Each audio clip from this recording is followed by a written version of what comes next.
కథ కాలక్షేపం నుంచి ఎద్దనపూడి సులోచనారాణి గారు రచించిన పెళ్లి పిల్లలు జీవితం పార్ట్ 4 ని అందిస్తున్నా. నా భర్త మాధవరావు గారు ఒకే దగ్గర పనిచేసేవారు. అదే జీప్ లో ప్రయాణం చేస్తూ అదే యాక్సిడెంట్ లో అదే టైంలో ఈయన కూడా పోయారు. వాట్? భార్గవ కళ్ళు తెరిచాడు. అవును, ఆనాటికి ప్రశాంతి, రవి చిన్నపిల్లలు. శాంతి కడుపులో ఉంది. నిజంగానా? అయితే నీకు హేమ బాగా తెలిసి ఉండాలి. బాగా తెలుసు అంది. ఇంతలో ఫోన్ మోగింది. నివేదిత వైపు చూస్తున్న భార్గవ చెయ్యి చాచి టేబుల్ మీద ఉన్న ఫోన్ తీశాడు. Hello, Bhargava here. ఆ పలకటంలో అతని కంఠం ఇంకా మంద్రస్థాయిలో మృదు గంభీరంగా ఉంటుంది. నివేదితకి అది చాలా ఇష్టం. భార్గవ ఫోన్లో కాసేపు విన్నాడు. తర్వాత అన్నాడు, హేమా, నువ్విలా హిస్టారికల్ గా అరిస్తే ప్రయోజనమేం లేదు. ఆ పోలీస్ ఆఫీసర్ జగమొండి, ఎవరి మాట వినడు. నేను చెప్పి వచ్చాను. తనకి తోచిన సహాయం చేస్తానన్నాడు. మనం ఒత్తిడి చేస్తే మొదటే చెడుతుంది. అతని కంఠం మామూలు స్థాయి వదిలి బిగ్గరగా అయింది. హేమా, నువ్విలా అనటం ఏం బాగాలేదు. నీకు కష్టం వస్తే నేను చూస్తూ కూర్చున్నాననటం చాలా ఘోరం. నేనిప్పుడే అతన్ని కలిసి వచ్చాను. అతను ఫోన్ చేస్తానని అన్నాడు. అది తెలుసుకున్న తర్వాత నీకు ఫోన్ చేద్దామని అనుకున్నాను. హేమా, ప్లీజ్, నువ్వు చాలా అన్యాయంగా మాట్లాడుతున్నావు. హేమా, అతను ఒక్క క్షణం ఫోన్ పెట్టేస్తూ మై గాడ్ అన్నాడు. నివేదిత అతని వైపే చూస్తుంది. హేమకి పిచ్చెక్కినట్లుంది. కూతుర్ది ఆత్మహత్య కాదని రుజువు చెయ్యాలని పరపతి అంతా వినియోగిస్తుంది. కానీ ఆ పోలీస్ ఆఫీసర్ని మా ఫ్రెండ్ అవినాష్ ఒకసారి ఇన్సల్ట్ చేశాడు. ఆ కోపం పెట్టుకొని అతను కక్ష సాధిస్తున్నాడు అంటుంది. నాకు తెలిసినంత వరకు ఆ పోలీస్ ఆఫీసర్ రజనీకాంత్ అలాంటివాడు కాదు. అతను సలోచనంగా అన్నాడు. నివేదిత టైప్ రైటర్ కి కాగితాలు బిగిస్తుంది. భార్గవ కాసేపు అశాంతిగా అటూ ఇటూ చూశాడు. చేత్తో గడ్డం మీద రాసుకున్నాడు. ఓ హెల్! టేబుల్ మీద పిడికిలితో బాదాడు. వెంటనే లేచి కారు తాళాలు తీసుకుని నివేదిత దగ్గరికి వెళ్లి రెక్కపట్టి లేవదీస్తూ, త్వరగా రా, మనము ఇక్కడి నుంచి ఎటైనా వెళ్దాం. ఇప్పుడు హేమ వచ్చిందంటే నానా గొడవ చేస్తుంది. ఆ రజనీకాంత్ దగ్గరికి వెళ్దాం రమ్మంటుంది అని అన్నాడు. నివేదిత లేస్తూ, ఇప్పుడా? ఎక్కడికి వెళ్దాం అంది. ఎక్కడికో అక్కడికి. ఏం పని లేదు, ఊరికే అలా తిరుగుదాం అన్నాడు. ఇద్దరూ బయటికి వచ్చారు. భార్గవ నౌకర్తో, హేమమ్మ గారు వస్తే నేను పని మీద వెళ్లాను, ఎప్పుడు వస్తానో తెలియదు అని చెప్పు అన్నాడు. ఇద్దరూ బయటికి వచ్చేశారు. కారులో బయలుదేరారు. అతను గమ్యం తెలియనట్లు డ్రైవ్ చేస్తున్నాడు. పబ్లిక్ గార్డెన్ లో కూర్చుందామా అంది. Tank bund. అతను డ్రైవ్ చేస్తూనే ఉన్నాడు. ఒక చోట ఆపి పెట్రోల్ పోయించుకున్నాడు. నాకు ఆకలిస్తుంది అంది నివేదిత. నాకు కూడా. ఏదైనా హోటల్కి వెళ్దామా? వెళ్ళవచ్చు, కానీ హేమకి దొరికితే కష్టం. నేను ఎట్టి పరిస్థితుల్లో సాయంకాలం వరకు హేమ కంటికి కనిపించకూడదు. నివేదిత ఆలోచించింది. అయితే మా ఇంటికి వెళ్దాం, అక్కడ భోజనం చెయ్యవచ్చు. Okay, good idea. అతను తల తిప్పి చూశాడు. ఇంత ఆలస్యంగా చెప్తావేం? ఇందాకే చెప్తే అప్పుడే వెళ్లేవాళ్లంగా అన్నాడు. ఎటు దారి చెప్పు అన్నాడు. నివేదిత చెప్పింది. కారు అటు మళ్ళింది. ఇద్దరూ నివేదిత ఇంటికి వచ్చారు. నివేదిత తాళం తీసి లోపలికి వచ్చింది. భార్గవ కారుని వరండా పక్కన పార్కు చేసి వచ్చాడు. నివేదిత ఎయిర్ కూలర్ ఆన్ చేసింది. ఆహా, ఎంత హాయిగా ఉంది అన్నాడతను. భార్గవ, కాఫీ తాగుతావా? ఆర్టిస్ట్ వెల్కమ్ అన్నాడు. నివేదిత వెనక్కి తిరిగి వచ్చింది. అతను చిన్నప్పుడు కూడా ఇలాగే అనేవాడు. అతని నోటి నుంచి సాధారణంగా వచ్చే ఊత పదం. నివేదిత లోపలికి వెళ్ళింది. అతను అక్కడ కూర్చొని ఫోటో ఆల్బం తిరిగేశాడు. పిల్లలవి చిన్నప్పటి నుంచి రకరకాల వయసులో వారి ఫోటోలు ఉన్నాయి. భోజనం ఏం తింటావు? ఏదైనా సరే. ఓ, ఐ లైక్ ఇట్. నివేదితకి కొడుకు గుర్తుకు వచ్చాడు. నవ్వుకుంటూ లోపలికి వెళ్ళింది. అరగంటలో అన్నం, సాంబారు, కూర చేసింది. అప్పడాలు వేయించింది. టేబుల్ మీద సర్ది యువతలికి వచ్చింది. అక్కడ మంచం మీద భార్గవ నిద్రపోతున్నాడు. మంచి నిద్ర, సుఖమైన నిద్ర. నివేదిత అతని వైపే చూస్తూ అక్కడ కుర్చీలో కూర్చుంది.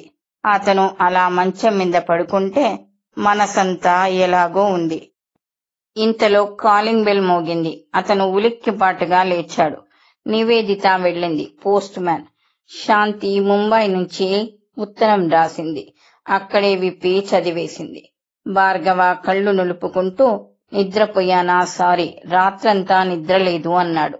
భోజనం చేస్తావా అంది. ఓ రెడీ అన్నాడు పొట్ట తడుముకుంటూ. ఇతను వ్యాయామం చేయడు, కాని చిత్రంగా అతనికి పొట్టలేదు. అతని శరీరంలో సోమరిపోతుతనం వల్ల వచ్చే లావులు లేవు. ఇద్దరు టేబుల్ దగ్గర కూర్చున్నారు. నివేదిత వడ్డించింది. అతను క్యాలీఫ్లవర్ కూర ఇష్టంగా తిన్నాడు. బాగుంది అంటూ తనే మళ్ళీ వడ్డించుకున్నాడు. ఇంతలో విమల వచ్చింది. నివేదిత పరిచయం చేసింది. విమల ఎక్కడికో వెళ్ళాలట, అందుకని త్వరగా వచ్చేసింది. ఏదైనా సినిమాకి వెళ్దామా అన్నాడతను. నివేదిత తల ఊపి బట్టలు మార్చుకోవటానికి వెళ్ళింది. నివేదిత వచ్చేసరికి విమల, అతను పాలిటిక్స్ గురించి ప్రస్తావిస్తున్నారు. మీరు కూడా రండి అన్నాడతను. ఇంకోసారి తప్పకుండా అంది విమల. నివేదిత బయలుదేరింది. దారిలో అడిగింది, రమా నీ మేనకోడలు కదా, చచ్చిపోయినందుకు బాధగా లేదా? ఆ అమ్మాయి భవిష్యత్తు అలాంటిది, చంచలత్వం ఎక్కువ, అబద్ధాలు సునాయాసంగా ఆడేస్తుంది, తల్లి దగ్గరే బెదురు లేదు. నివేదిత. అతను కాస్త ఆగి, అదొక విషవలయం అన్నాడు. ఏది? రమా జీవితం. రమణి చూస్తే జాలేస్తుంది. ఒక విషవలయంలో చిక్కుకుంది. మా ఫ్రెండ్ అవినాష్ అని ఒకతను ఉన్నాడు. అతను మొదట హేమని మోడల్ గా ఎంకరేజ్ చేశాడు. అది అందరికీ తెలుసు. హేమ అతను రహస్యంగా పెళ్లి చేసుకున్నారని అందరూ అంటారు. నిజం దేవుడికి తెలియాలి. అవినాష్ తో తిరగటానికి స్వేచ్ఛ కోసం హేమ పిల్లల్ని హాస్టల్లో పెట్టింది. కొద్ది సంవత్సరాలు బాగానే తిరిగారు. ఒకసారి రమ సెరువులకు వచ్చినప్పుడు అవినాష్ రమని చూశాడు. రమ అంటే అతనికి వ్యామోహం ఏర్పడింది. మోడలింగ్ కి రమా శరీరం ఇంకా బాగా ఉంటుందని అన్నాడు. హేమ మండిపడింది. రమని అతని కంటికి ఎదురుగా రాకుండా కట్టడి చేసింది. అవినాష్ తలుచుకుంటే రమని కలుసుకోలేడా? హాస్టల్కి వెళ్లి రహస్యంగా కలుసుకోసాగాడు. రమా తల్లికి ఎదురు తిరిగేలా చేశాడు. ఇది చూసి హేమకి పిచ్చెక్కింది. రమ ప్రవర్తన నచ్చలేదు అనుకుంది. కాని రమ వెనక అవినాష్ ఉన్నాడని తెలియగానే నిశ్చేష్టురాలు అయింది. అవినాష్ తెలివిగా హేమని ఒంటరిదాన్ని చేశాడు. విజయ్ ఆసరా ఎవ్వరికీ లేదు. రమకి ఇదంతా తెలియదు. కూతుర్ని ఆ బ్రూట్ నుంచి రక్షించుకోవడం కోసం హేమ ఇదంతా చెప్పేసింది. ఆ ఘర్షణ నా ఎదుటే జరిగింది. కాని రమకి నచ్చ చెప్పాలని చూశాను. కాని రమ మనసు నీరు కారిపోయింది. దీనికంతటికీ కారణం నువ్వే అంటూ హేమని తిట్టింది. నీ కూతురుగా పుట్టడం నా దురదృష్టం అంది. రమ బ్యాగ్ తెరిచి కాగితాలు చూపించింది. రమ అవినాష్ రిజిస్టర్ మ్యారేజ్ చేసుకున్నారు. ఆ కాగితాలు చూడగానే హేమ కళ్ళు తిరిగి పడిపోయింది. రమ హాస్టల్ కి వెళ్లిపోయింది. అప్పుడే హాస్టల్ గదిలో ఫ్యాన్ కి ఉరి వేసుకోవటానికి చూసింది. కాని రూమ్మేట్స్ రక్షించారు. నేను వెళ్లాను. ఎంత నచ్చ చెప్పినా లాభం లేకపోయింది. నా దగ్గరకొచ్చి ఉండమని అన్నాను, రానంది. హేమ కూడా ఈ సంఘటనకి పిచ్చిదానిలా అయింది. నేను వెళ్తే నన్ను పట్టుకొని ఏడ్చింది. అన్నయ్య, నువ్వే చెప్పు, నాకు ఇష్టం లేని పెళ్లి చేశారు. మాధవరావుకి నాకు మొదటి రాత్రి నుంచే అభిప్రాయ భేదాలే. కాని జాగ్రత్త పడే లోపలే 2 పిల్లలు పుట్టేశారు. నా చిన్న వయసులోనే ఆయన పోయారు. నాకు పేరు డబ్బు వస్తుందని ఆశపడ్డాను. నా జీవితం నా ఇష్టం అనుకున్నాను. దానికి నేను ఇంత ప్రతిఫలం చెల్లించాల్సి వస్తుందని కలలో కూడా అనుకోలేదు అంది. హేమ, జీవితంలో ఎవరైతే అందం, ఆకర్షణ ముఖ్యమని వాటికి విలువ ఇస్తారో, గ్లామర్, పేరు అని నమ్ముతూ బ్రతుకుతారో వాళ్ళకి అవి ఎప్పుడో ఒకసారి ఎండమాముల వెంట పరుగు అని తెలియక తప్పదు. ఆ పరుగులో కొంతమంది డబ్బు, కొంతమంది వయసు, కొంతమంది ఇండ్లు, పిల్లల్ని పోగొట్టుకుంటారు. మనిషికి చాలా అసంతృప్తుల నుంచి పెళ్లి, పిల్లలు సేద తీర్చడం జరుగుతుంది. కానీ పెళ్లి, పిల్లలు లోటుని ఈ ప్రపంచంలో ఏ గ్లామరు, ఏ డబ్బు, ఏ ఆకర్షణ తీర్చలేదు. ఎందుకంటే పెళ్లి, పిల్లలు అనే బంధంలో జీవితానికి ఒక ఆధారం ఉంటుంది. ఎటు తిరిగినా మనిషి ఇంటికి చేరుకోవచ్చు. ఆ ఇండ్లు అనేది ఒక స్థిరత్వాన్ని, నిశ్చింతని ఇస్తుంది. ప్రతి మనిషి జీవితంలో ఈ ఇండ్లు పట్ల చాలా శ్రద్ధ తీసుకోవాలి. ఇది లేకపోతే బ్రతుకు బజారు పాలే. నేను ఉన్నాను. నా విషయం చూడు. నేను చదువులో నా సాటివారి కంటే మిన్నగా ఎప్పుడూ ఉన్నాను. కానీ నా జీవితంలో పెళ్లి అనేది నాకే దక్కలేదు. నాకిది ఎప్పుడూ లోటుగానే అనిపిస్తుంది. నువ్వు ఇప్పుడు చెయ్యాల్సింది ఇలా ఎందుకు అయింది అని బాధపడటం కాదు. ముందు ఏం చెయ్యాలి, రమ గాయపడిన మనసుని ఎలా సేద తీర్చాలి అది ఆలోచించు అన్నాను. హేమ సరేనంది. రమని తీసుకుని ఎక్కడికో వెళ్లే ప్రయత్నాలు చేస్తుంది. ఇంతలో ఈ దారుణం జరిగింది. నివేదిత వింటుండిపోయింది. కారు సినిమా హాల్ వైపు వెడుతుంటే వద్దు, ఇంటికి వెళ్దామంది. అతను టైం చూసుకున్నాడు. సరే, ఈ పాటికి హేమ వచ్చి వెళ్లిపోయి ఉంటుంది. మా ఇంటికే వెళ్దాం పదా అన్నాడు. అతను అనుకున్నదే నిజం. హేమ వచ్చి వెళ్లిపోయింది. మద్రాస్ వెళ్తుందట. పోలీసులు రమది ఆత్మహత్య అని నిర్ధారణ చేశారు. హేమ చిట్టి వ్రాసి పెట్టి వెళ్ళింది. కాలింగ్ బెల్ గనగన మోగింది. రాత్రి పొద్దుపోయి నిద్రపోయిన నివేదిత భారంగా కళ్ళు విప్పింది. పక్కనున్న టైం పీస్ చూసింది. టైం 5:20. కాలింగ్ బెల్ మళ్లీ మోగింది. ఇంత ఉదయం వేళ ఎవరు వస్తారు? పాల మనిషి 6 గంటలు అయితే తప్ప రాదు. నివేదిత కప్పుకున్న రగ్గు తీసి నైట్ గౌను, బెల్ట్ ముడివేసుకుంటూ వెళ్లి తలుపు తీసింది. ఎదురుగా విమల. పక్కనే ముద్దులు మూటగట్టేటట్టున్న 6 సంవత్సరాల పిల్లాడు. ఓ అంది ఆశ్చర్యంగా, ఆనందంగా చూస్తూ. విమల సూట్ కేసు పట్టుకుని లోపలికి వచ్చింది. ఆ కుర్రాడు రాలేదు. నివేదిత వంక అనుమానంగా, భయంగా చూస్తూ నిలబడ్డాడు. వాసు, లోపలికి రా అంది విమల. వాసు రాలేదు. రా లోపలికి, ఆంటీకి నమస్తే చెప్పు అంది. వాసు చెప్పలేదు. అదిగో ఆ మొండితనమే వద్దన్నాను అంది విమల కసురుతున్నట్టుగా. వాసు భయంగా బిక్కముఖంతో చూస్తున్నాడు. నివేదిత ఒక అడుగు వేసి గుమ్మం దాటి బయటికి వచ్చింది. Hello, good morning. నీ పేరు వాసా? పేరు ఎంత బాగుంది అంది. వాసు బెదురు కళ్లతో చూస్తున్నాడు. రమ్మంటుంటే నీకు కాదు. విమల వచ్చి రెక్కపట్టి లోపలికి లాక్కు వచ్చింది. నివేదిత విమల మోటుగా ప్రవర్తించింది అనిపించింది. కొడుకుని లోపలికి తీసుకువచ్చి అక్కడ కుర్చీలో కూలేసి ముడి పిన్నెలు లాగుతూ, అబ్బా నివేదిత, మా అమ్మ చచ్చిపోవటం కాదు గాని నా చావుకి వచ్చింది అనుకో. వాడిని గారాబంతో ఒట్టి మొండి వెదవని చేసింది. వాడికిష్టమైన వాళ్లతో ఎన్ని కబుర్లు చెప్తాడో తెలుసా? వెదవకి పొట్ట నిండా కబుర్లే. ఇష్టం లేకపోతే ముంగిలా ఇంకా నోరు మెదపడు. చస్తున్నా. ఆ రోజు టెలిగ్రామ్ రాగానే పట్టున పరిగెత్తానా. అక్కడ్నుంచి లీవ్ ఎక్స్టెండ్ చేశాను. వీడిని ఏం చెయ్యాలో తోచలేదు. అక్కడనే ఆ ఊళ్ళోనే ఉన్న మా చెల్లెలు ఉంచుకుంటుంది అని చూశాను. ఆవిడ గారికి ఎలాగో 4 పిల్లలు. వాళ్లల్లో ఒకడుగా ఉంచుకోవచ్చుగా. నెల డబ్బు పంపిస్తానన్నాను. మగపిల్లాడేగా, కాని అంటి పెట్టుకోను అన్నది. విమల పెట్టె తెరిచి టూత్ బ్రష్, పేస్టు తీసుకుంటూ పైనుంచి నాకు ఒకటే లెక్చర్లు. ఎవరి పిల్లల్ని వాళ్లే పెంచుకోవాలట. బోడి సలహా.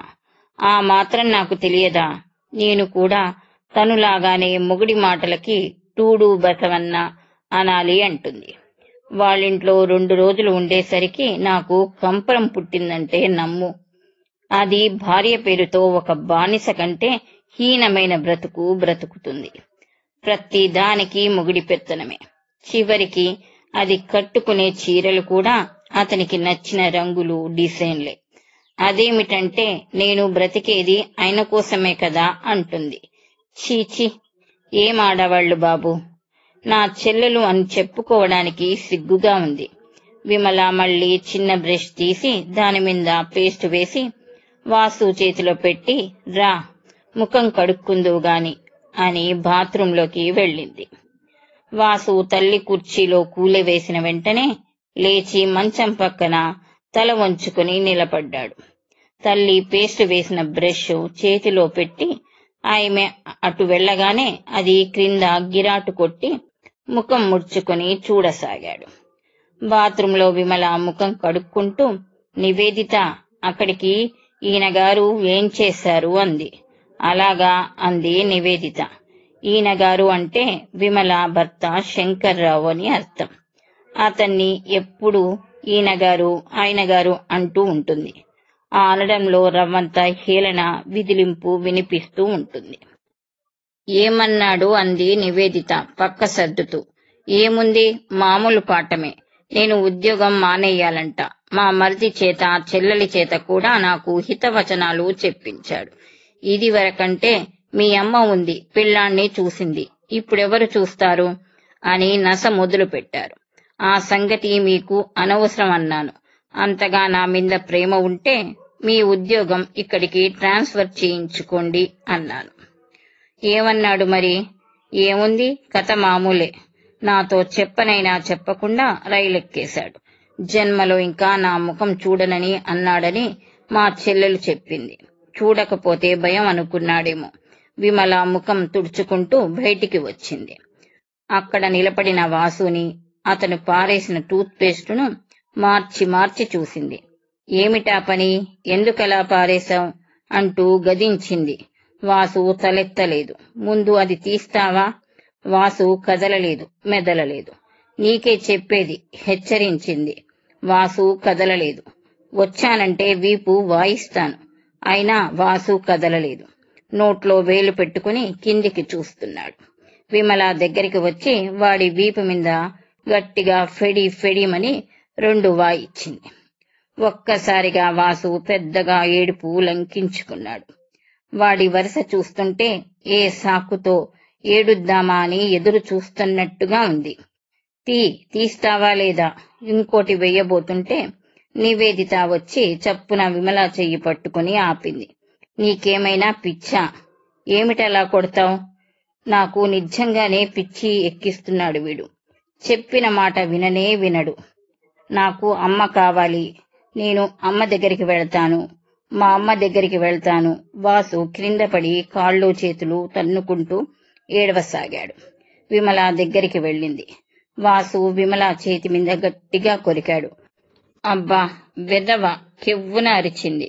వాసు ఏడుపు ఆపటం విమల వల్ల కాలేదు. నివేదిత దగ్గరికి వెళ్లి బలవంతంగా ఎత్తుకుంది. అమ్మ దగ్గరికి నేను తీసుకువెళ్తానుగా. మీ అమ్మ ఎక్కడుందో నాకు తెలుసు. మరి నిన్ను తీసుకురమ్మనమని నాకు చెప్పింది. వాడు గిలగిలా కొట్టుకోవటం మానేశాడు. నిజంగానా అడిగాడు. నిజంగా. నువ్వు చక్కగా ముఖం కడుక్కొని పాలు తాగి స్నానం చేసి మంచి బట్టలు వేసుకోగానే నేను తీసుకువెళ్తాను. అమ్మ నిజంగా అందా. నీకు తెలుసా? నాకు తెలుసు అంది. ఇంతలో కాలింగ్ బెల్ మోగింది. వాసు అది శ్రద్ధగా విన్నాడు. అదేమిటి? అది కాలింగ్ బెల్.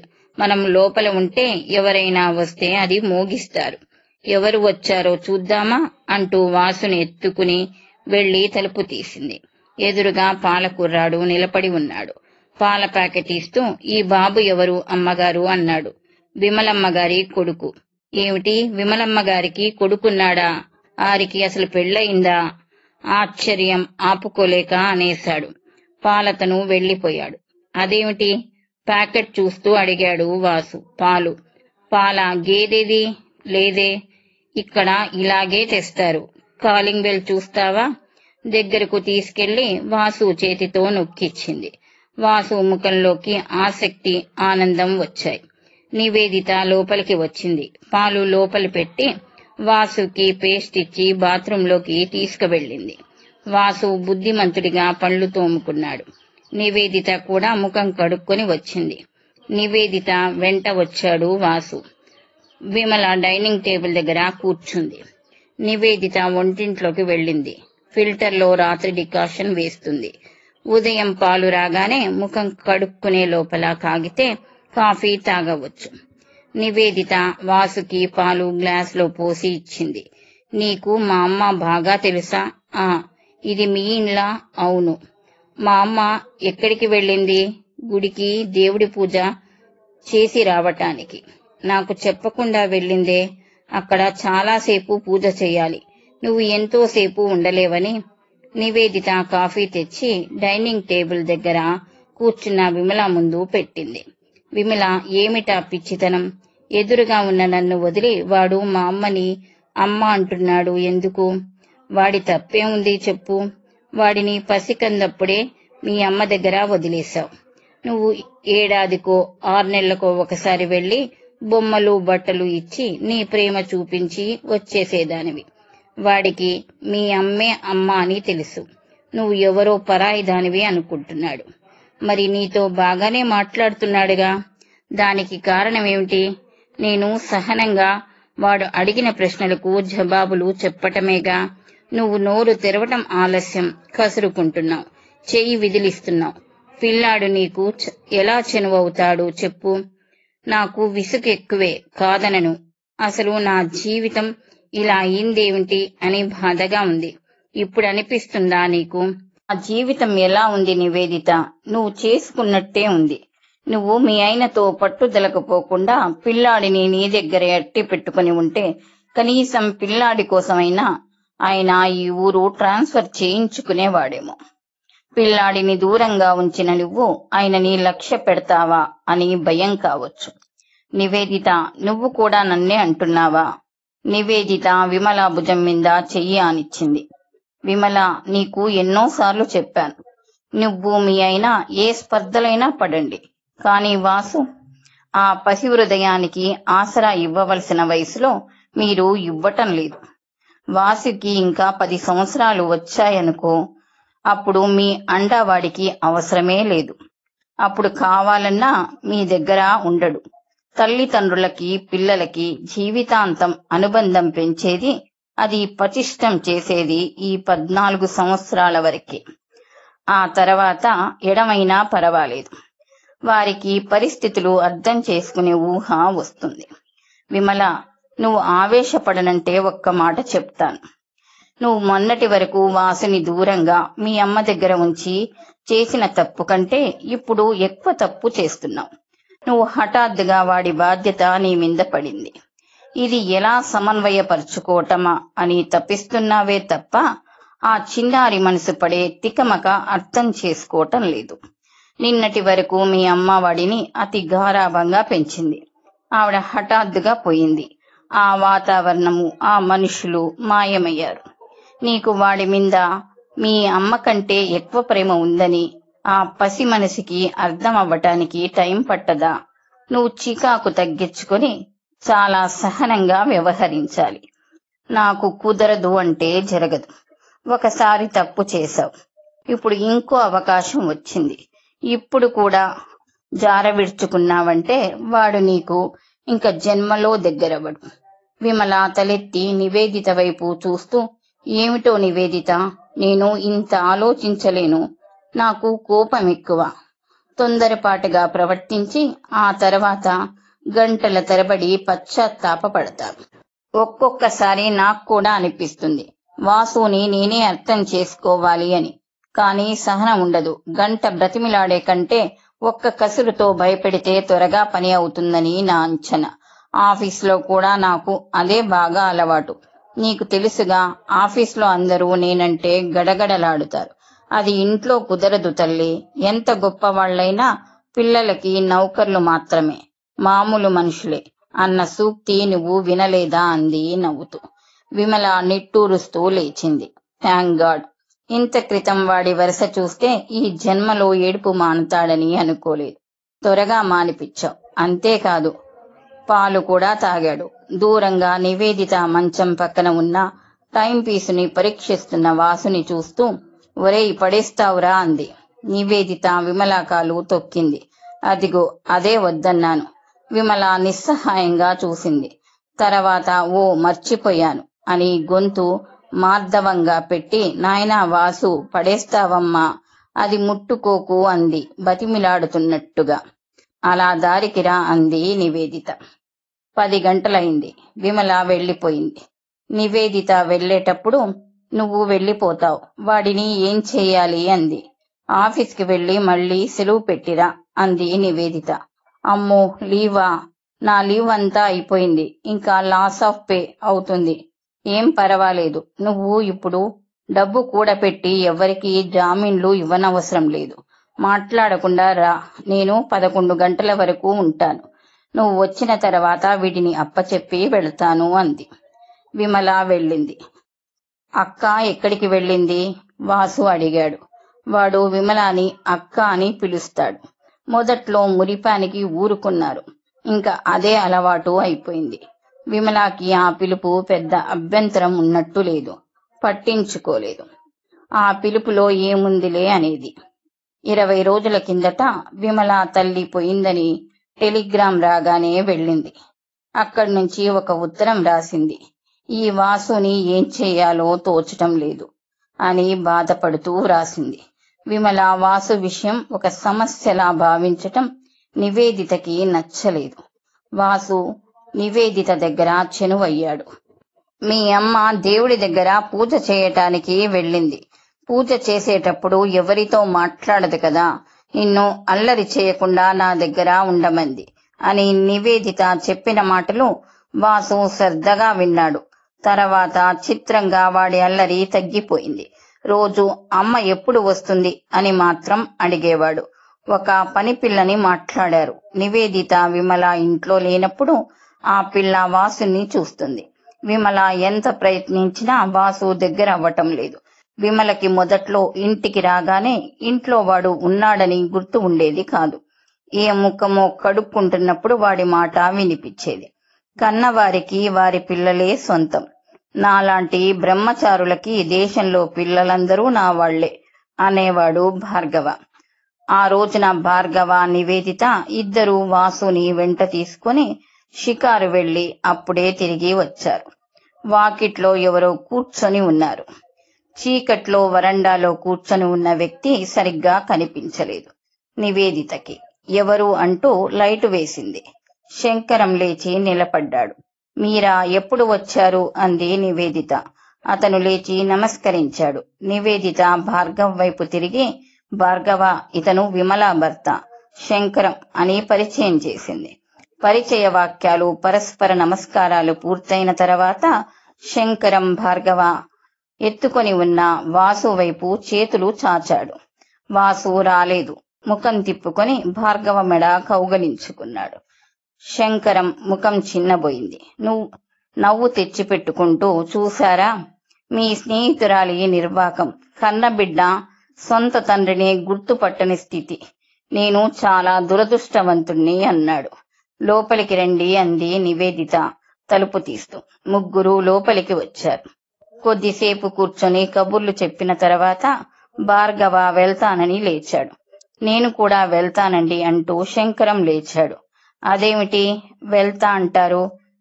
విమల వచ్చే టైము అయ్యింది. కూర్చోండి అంది నివేదిత.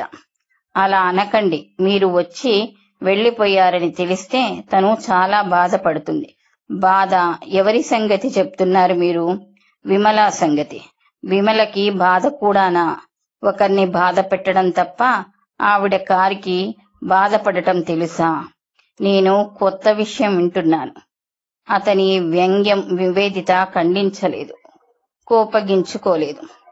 శంకరం గారు, మీరు దగ్గరగా ఉంటే మా విమల గురించి చాలా సంగతులు తెలుస్తాయండి. దూరంగా ఉండి మీరు ఏదేదో ఊహించుకోవటం మీదే పొరపాటు అంది. అనండి, మీరు కూడా నన్నే అంటున్నారా? అవునులేండి, ఎంతైనా మీరు స్నేహితులు కదా. అందుకే కదా మీకు ఇంతగా చెప్పటం. అయినా నాకు తెలియక అడుగుతాను, మీరేమీ అనుకోను అంటే ఒక చిన్న మాట. వాసుని ఇలా ఒకసారి వచ్చి ఒక క్షణం చూసి వెళ్ళిపోతే సరిపోతుందంటారా? అంతకంటే నేనేం చేయగలను? తలుచుకుంటే ఏదైనా చేయగలరు. ఏం చేయమంటారు? ఈ ఊరు ట్రాన్స్ఫర్ చేయించుకోమంటారు, అంతేనా? ఉహుం, ఆ మాట అనను. వాసుని మీరు దగ్గరికి తీసుకెళ్లి అట్టి పెట్టుకోండి, వాడిని మలిమి చేసుకోండి. ఆ మహాతల్లి ఒప్పుకోవద్దు. విమల ఒప్పుకునేదేమిటి? మీరు వాసుని తీసుకువెళితే విమల మీ దగ్గరికి వస్తుందని నా నమ్మకం. నివేదిత కాఫీ తెచ్చి ఇస్తూ అంది. అతను తాగుతూ ఆలోచనలో ఉండిపోయాడు.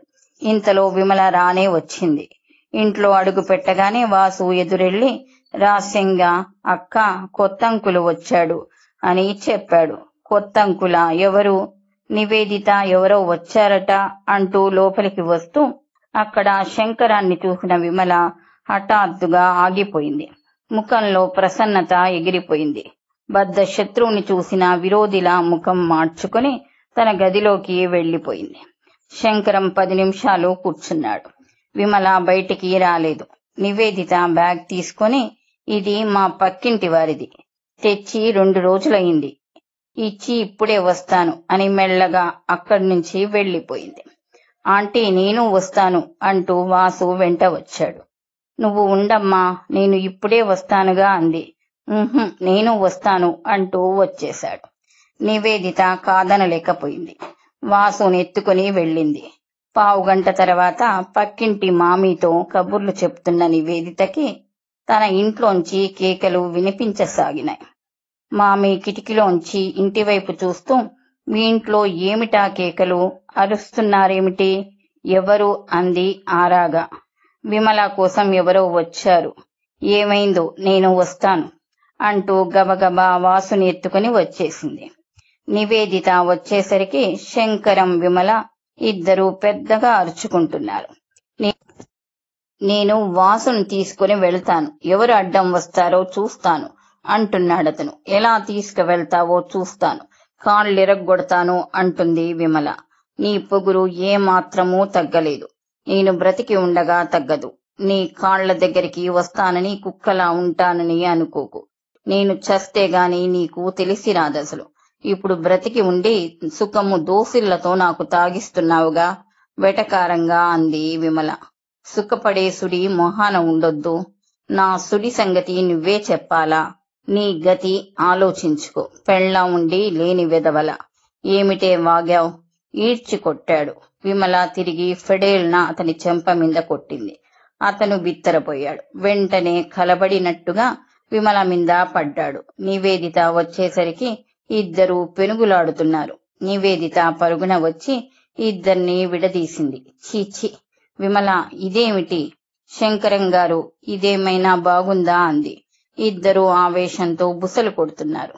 పాపిష్టిదానా, జన్మలో నీ మొహం చూడను అన్నాడు శంకరం ఆయాసంతో. చూడకపోతే పో, పీడపోయిందని అనుకుంటాను అంది విమల జుట్టు సరిచేసుకుంటూ. విమల గాజులు బద్దలైనాయి. చేతికి రక్తం బొటబొట కారుతుంది. అది చూసి ఏడుస్తూ, నువ్వు నాకు మొగుడివా? నా పాలిట రాక్షసుడివి. ఇన్నాళ్లకి వచ్చి నా రక్తం కళ్ళ చూస్తావా? శని వెదవా, నువ్వు చస్తే పీడపోతుంది, హాయిగా వీడోలా బతుకొచ్చు.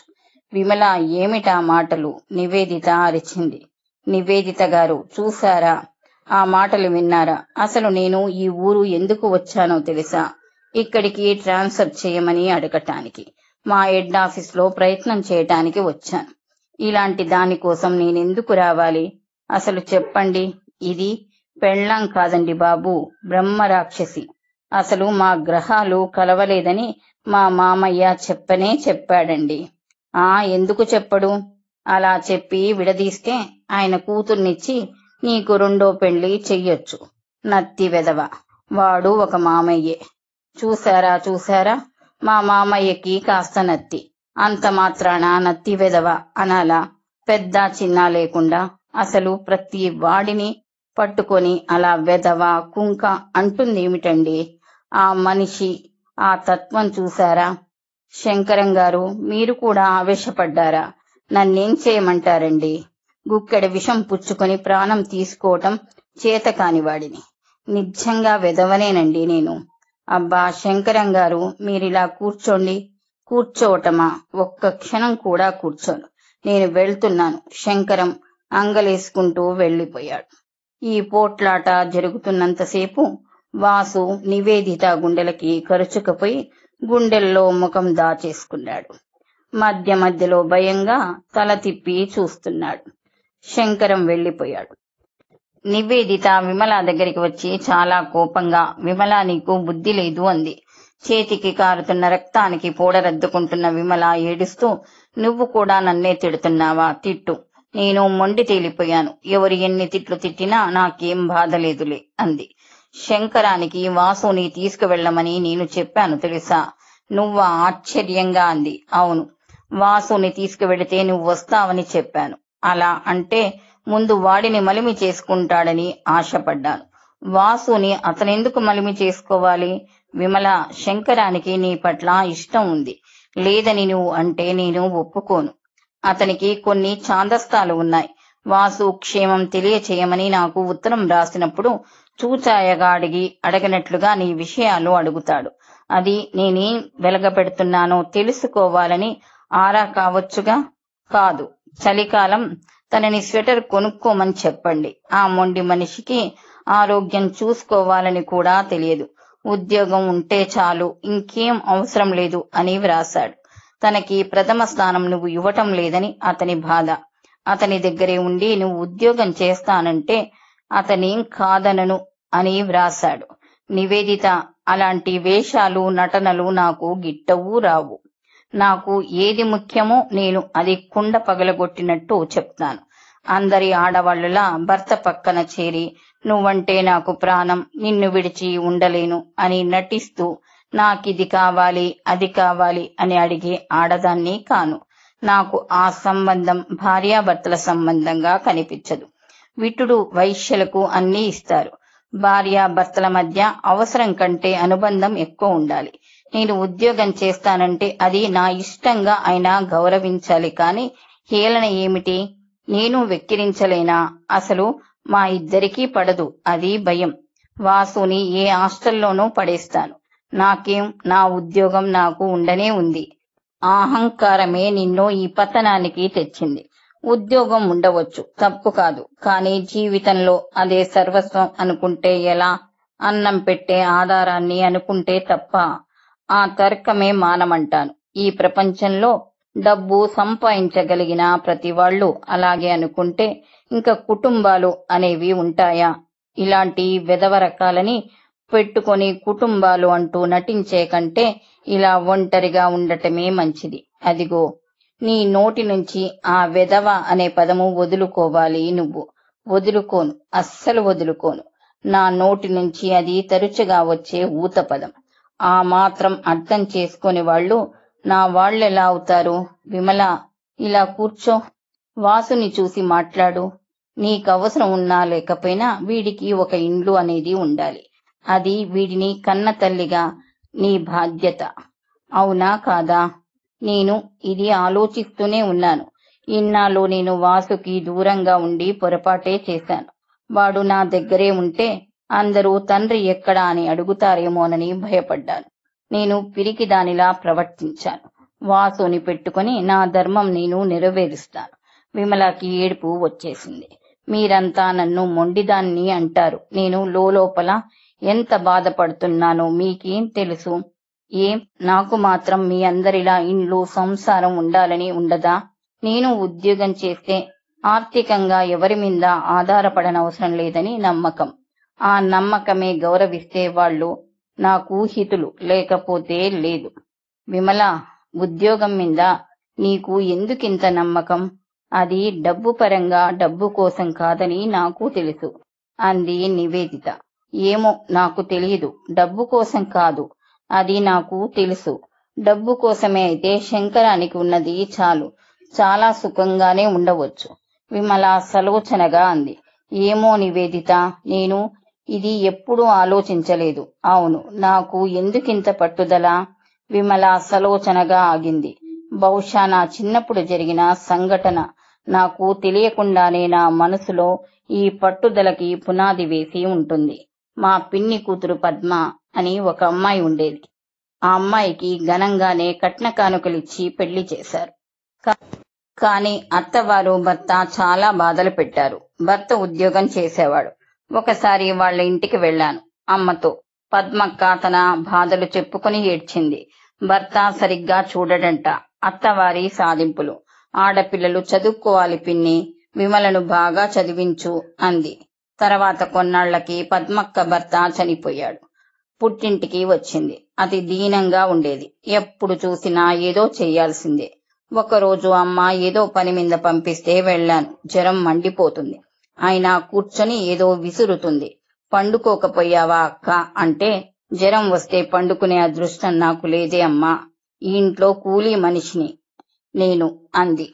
నాకు ఏడుపు వచ్చింది. విమల, ఆడపిల్ల డబ్బు సంపాదించటం నేర్చుకోవాలి. నాది అనే డబ్బు లేకపోతే ఇదే గతి అంది. అప్పటి నుంచి బహుశా నా మనసులో అది బలంగా పాతుకుపోయి ఉంటుంది అనుకుంటాను. డబ్బు లేకపోతే భర్త గాని అన్న తమ్ముళ్ళు గాని చూడరు. అన్నం కోసం ఇంకొకరి పంచాన పడి ఉండటం కంటే ఆత్మహత్య మేలు అనిపిస్తుంది. నివేదిత మౌనంగా వింటూ ఉండిపోయింది. వాసు నివేదిత ఒడిలో నిద్రపోయాడు. 2 రోజుల తర్వాత ఒకరోజు సాయంత్రం విమల నివేదిత కూర్చుని ఉండగా భార్గవ వచ్చాడు. అతనితో పాటు కారులో నుంచి శంకరం కూడా దిగాడు. విమల అతన్ని చూడగానే ముఖం చిట్లించి అక్కడి నుంచి లేచి వెళ్లిపోబోతుంటే నివేదిత చెయ్యి పట్టుకుని ఆప్ చేసింది. ఆగు, వెళ్లకు. శంకరం నీకోసమే వచ్చాడు. నా కోసమా? మళ్ళీ ఇప్పుడు ఇక్కడ పెద్ద యుద్ధమే. మీ అందరికీ వేడుక. నాకసలే నోరు తొందర అనేసి అక్కడి నుంచి తన గదిలోకి వెళ్లిపోయింది. భార్గవ నివేదిత దగ్గర కూర్చున్నాడు. విమల వెళ్లిపోవటం చూడగానే శంకరం, చూశారా, అలా విదిలింపుగా చూసి ఎందుకు వెళ్ళాలి? నేను చెయ్యబోయిన మంచి పనిని మొదట్లోనే పీక కత్తిరిస్తుంది. శంకరం గారు, మీ అబ్బాయి వాసు మీద ఒట్టేసి మీరు నాకేం చెప్పారు అన్నాడు భార్గవ. నిజమేలేండి, నేనే సహనం అలవర్చుకోవాలి అన్నాడు శంకరం.